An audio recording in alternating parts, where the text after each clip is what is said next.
To some, the idea of Noah's flood conjures up images from Sunday school Bible stories of a small boat overstuffed with cute animals that gently bobbed in an ocean for 40 days. Many simply call it a myth. Fewer and fewer these days believe the flood account from Genesis 6 to 9 is actual history. The Bible frames the flood as an actual historical event, one that involved a specific family of 8.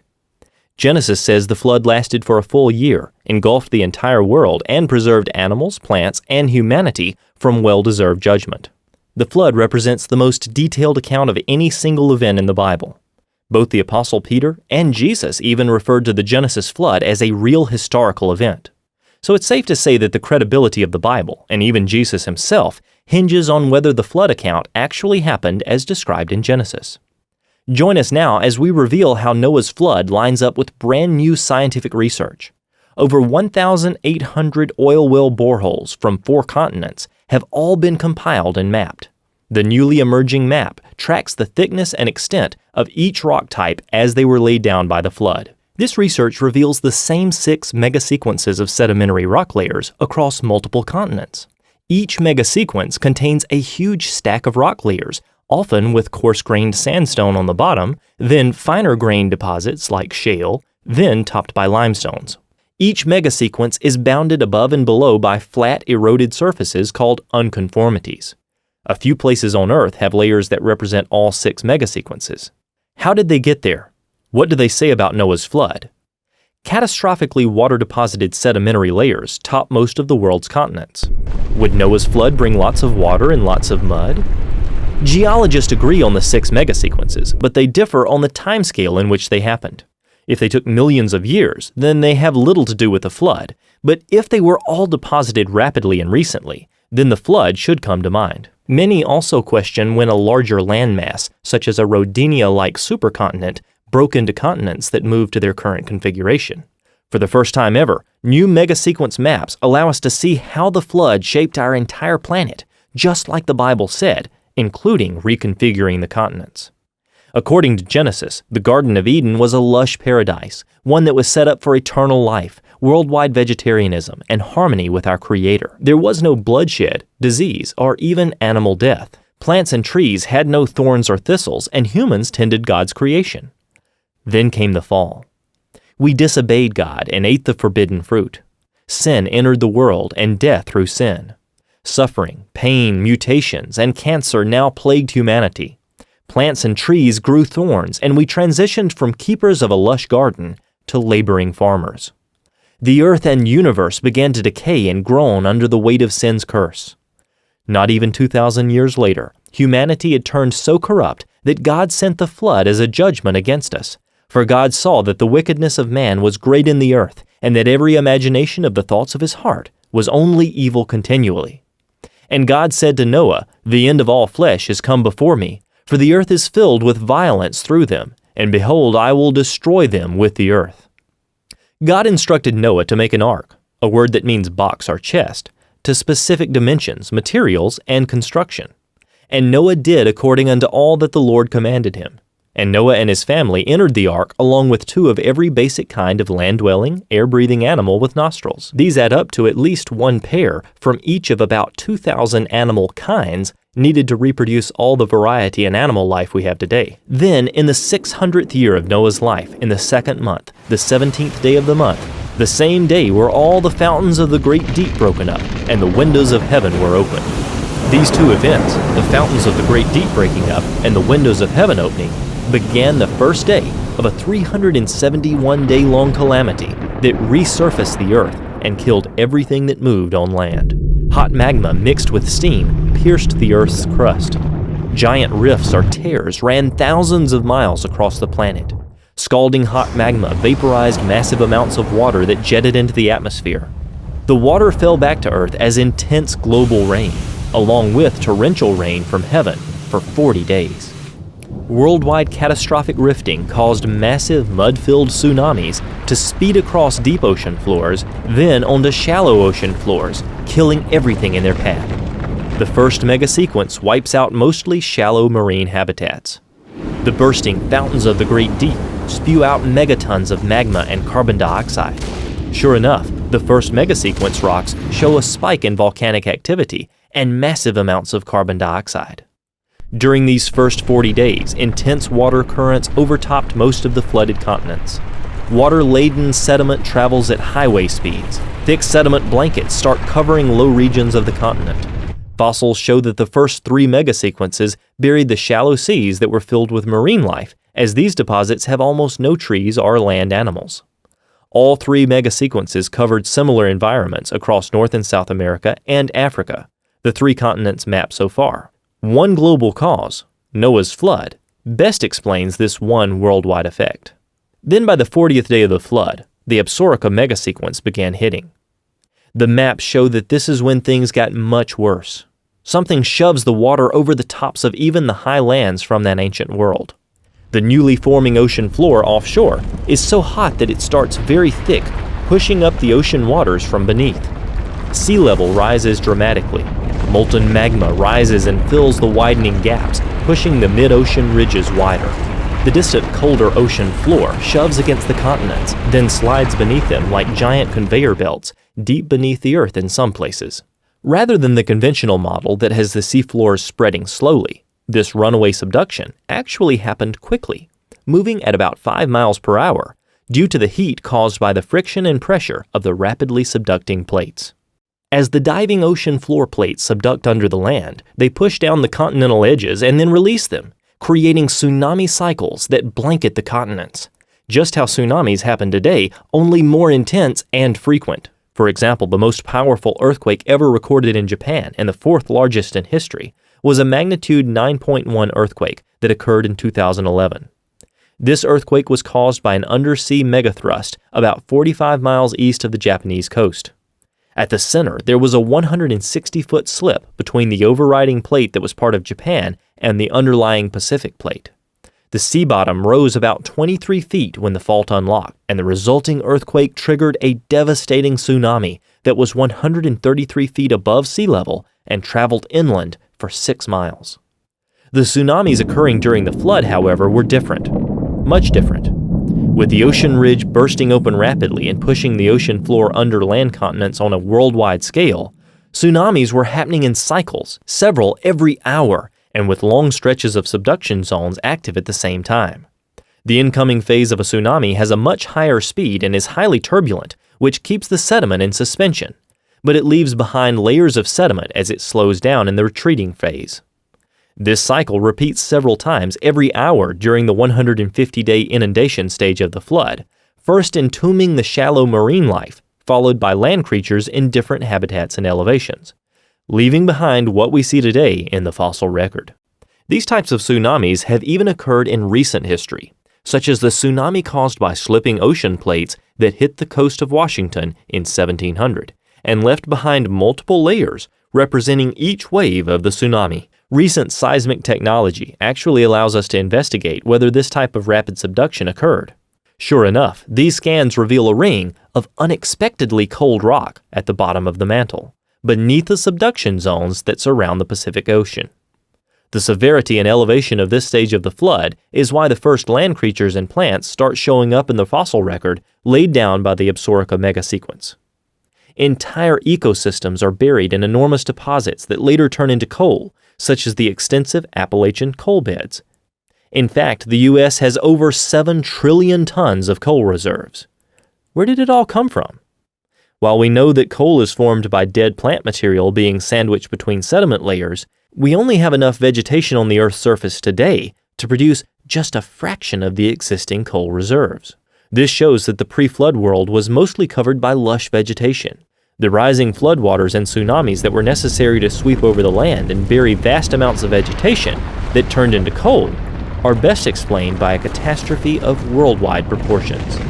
The fact that over a dozen states in the U.S. are filled with dinosaur fossils buried under heaps of mud also attests to the flood. In fact, geologists have found what was a temporarily exposed dinosaur peninsula where the dinosaurs made their last stand, now buried there along with lake and sea life transported by the massive waves. The earlier flood deposits, the first 3 megasequences, do not seem to have deposited much material over this dinosaur peninsula, Only a few hundred yards of sediment remain along the margins, and in many places, no trace of deposition is left at all. Deposits thousands of feet thick occur east and west of this temporarily exposed peninsula that extends from Minnesota to New Mexico.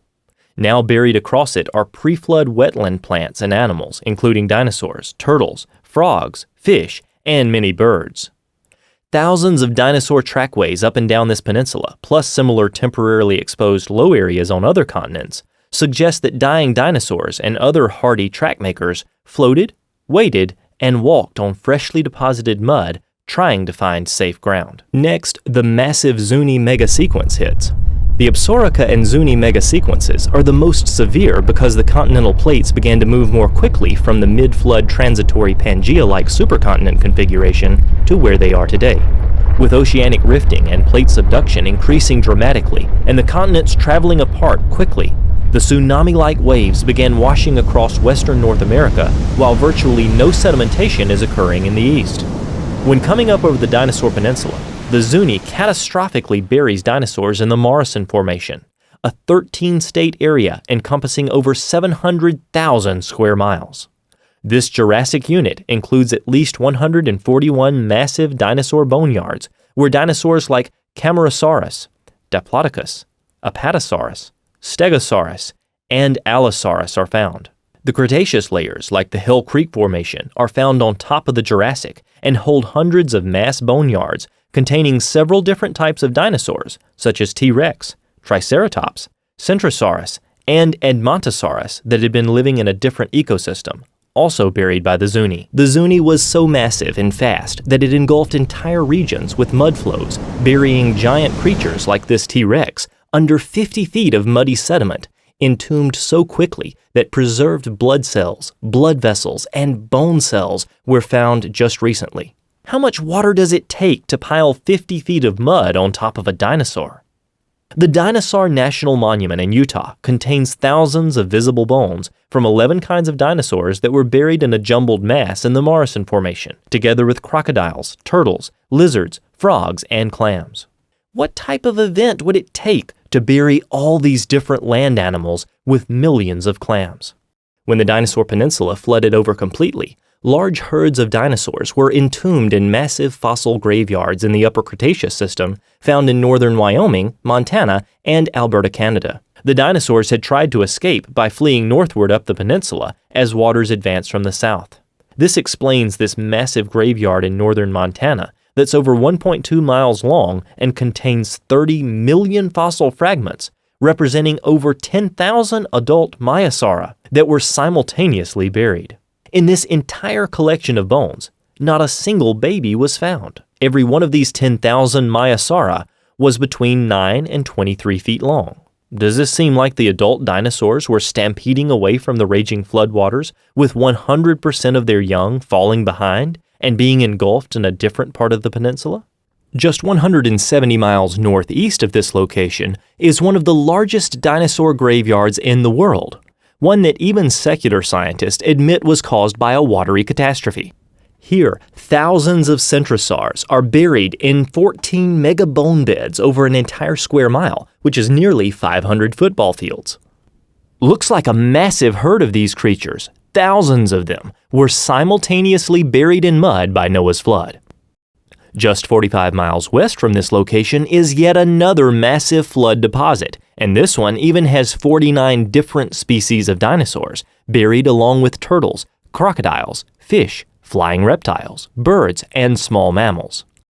What type of disaster could bury 49 species of dinosaurs and many other types of animals, including marine life, together in mass graves? These mass burial sites are common in the U.S. as well. For example, look at this dinosaur dig site in Wyoming, where a 1-meter thick layer of mudstone stretches for 80 acres, with over 1 million bones buried in a graded, sorted bed, where big bones are found at the bottom and little bones on top. The only way to develop a graded bed like this is by a catastrophic process that transports these bones and deposits them during a single event. Large flying creatures like pterosaurs were able to fly to escape the rising floodwaters, delaying their demise until the later stages of the flood. The fossil record shows they are buried in many different layers all over the world. There's no doubt that widespread volcanism was also involved in finishing off the dinosaurs, as many of these mass graves are literally packed with volcanic ash, ash that in many cases was mixed with water when it emplaced the dinosaurs in their tombs. One section of the Morrison Formation, called the Brushy Basin Member, spreads across 5 states and includes over 4,000 cubic miles of volcanic materials. Without a single volcano in the Morrison Formation area, geologists believe this material had to be carried all the way from volcanoes on the west coast, volcanoes created by the magma rising from the subducting ocean crust plunging under the land. Today, these subduction zones form the Ring of Fire, responsible for over 90% of our earthquakes. The Bible records that on the 150th day of the flood, God made a wind to pass over the earth. The waters started to recede. The fountains of the deep and the windows of heaven were stopped, and the rain from heaven was restrained. After the water peaked over the top of the highest remnant of the pre-flood world, it began to rush off the continents, eroding and reworking some of the deposits laid down in the previous megasequences, especially carving away at the Zuni deposits. This final phase appears to have been different than the others because there was a reversal in flow direction as the waters began to sheet off the continents. This flow reversal transported much of the fossils deposited earlier off the highest uplands, spreading them towards the edges of the continent. The evidence points to the floodwaters draining southward off of the U.S. towards the Gulf of Mexico with a sheet wash pattern all at once. This is why we find massive sand deposits in the deep water of the Gulf of Mexico. Billions of barrels of oil have been discovered there, with much of it found within a massive 1,100-foot thick bed of pure sand in over 7,000 feet of water, over 200 miles offshore. In addition, as the flood ended, plants swept off the pre-flood lands formed massive coal beds, such as in the Powder River Basin of Wyoming and Montana. These layers contain the largest coal deposits in North America that currently supplies over 40% of the coal in the U.S. Some of these stacked coal beds are up to 200 feet thick and cover areas that are 60 miles long by 60 miles wide. The sheer volume of plant material required to form such a massive layer of coal testifies to catastrophic circumstances. The massive runoff that began with the retreating floodwaters may also explain the lack of human fossils in the rock record. Any residual human remains left buried in earlier deposits were totally destroyed by the erosive, retreating floodwaters. In line with God's promise to wipe them from the face of the earth, any residual remains were ground up and likely spread in all directions over great distances in the Tejas megasequence, lessening the likelihood of finding any human fossil remains. Because humans were impacted earlier by the flood's violence, they were destroyed and thus not buried whole deep in the sediments, leaving no fossil traces. Later erosion in the Tejas sequence would have affected the strata beneath, wiping away even traces of human remains buried in earlier layers. When God stopped the fountains of the Great Deep on day 150, the new ocean surface began cooling and sinking, allowing the floodwaters to lower as they sheeted off the continents into the new ocean basins. Psalm 104 describes the mountains being raised at the end of the flood and the waters draining down valleys and off the emerging new land surfaces. The seafloor rifting process and the resulting mountain forming process explains why sea creatures are found on mountaintops all over the world, high above current sea levels. For the remaining 220 days of the flood, the water recedes from the earth and it dries out, allowing time for earth to be replenished with vegetation for the animals to eat when they eventually come off the ark. This year-long catastrophe left behind a vast number of proofs that, quite frankly, make its occurrence obvious. First, we have the staggering volume of fossil-bearing sedimentary rocks around the world. Over 1 mile thick on average, billions of dead things buried in rock layers laid down by water all over the earth. And the sediments they're found in lie above sea level. What sort of water process could emplace so much sediment above sea level on top of the land surface? Another clue is the vast horizontal extent of individual sediment layers with little to no erosional channeling between successive layers. What sort of transport and depositional process could conceivably generate such uniform layers over such vast horizontal distances? Many of these layered beds are separated by bedding planes on the scale of inches to feet apart, a feature so common that few stop to think about how it happened. It's as if the sediment is being deposited in pulses in a repeating manner, with each pulse producing a thin layer commonly found around the world. The flood tsunamis provide a perfect explanation, and it happened so quickly that there was no time between deposition of the layers for surviving critters to burrow into the layers and churn them over. What has been discovered, both from a creationist as well as from a secular understanding, is that much of the continental fossil record was already in place before any of the present-day ocean crust had come into existence at a rift zone. For example, all of the trilobite fossils had been deposited, plus all of the older coal deposits had already been formed before any of the present-day ocean crust had formed. Since in creationist understanding, the presence of fossils is a completely trustworthy indicator of the action of the flood, this means that much of the flood cataclysm had already unfolded and had generated fossil-bearing sediments on the continental surface before any of the present-day ocean floor had appeared. It further implies that all of today's ocean floor formed since the onset of the flood, during roughly the latter half of the cataclysm. It also means that all of the pre-flood ocean floor, plus the ocean floor formed during the earlier portion of the flood, must have been recycled into the Earth's interior during the cataclysm.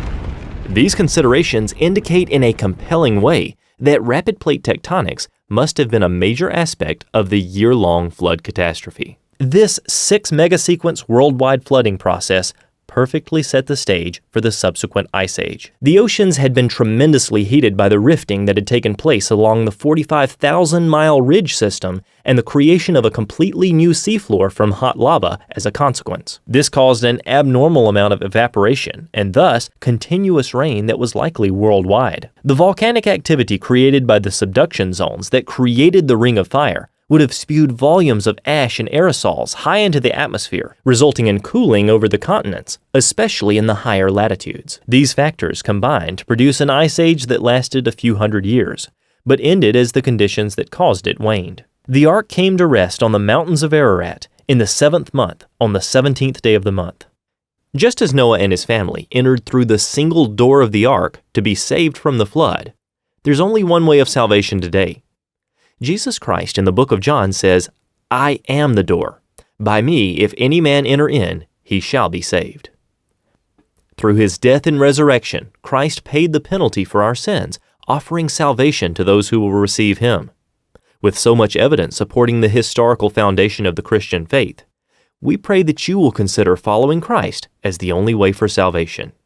As many as received him, to them gave he power to become children of God, even to them that believe on his name, which were born not of blood, nor of the will of the flesh, nor of the will of man, but of God. John 1:12-13. Are you a Christian student looking for answers about what the Bible teaches about creation, the fossil record, dinosaurs?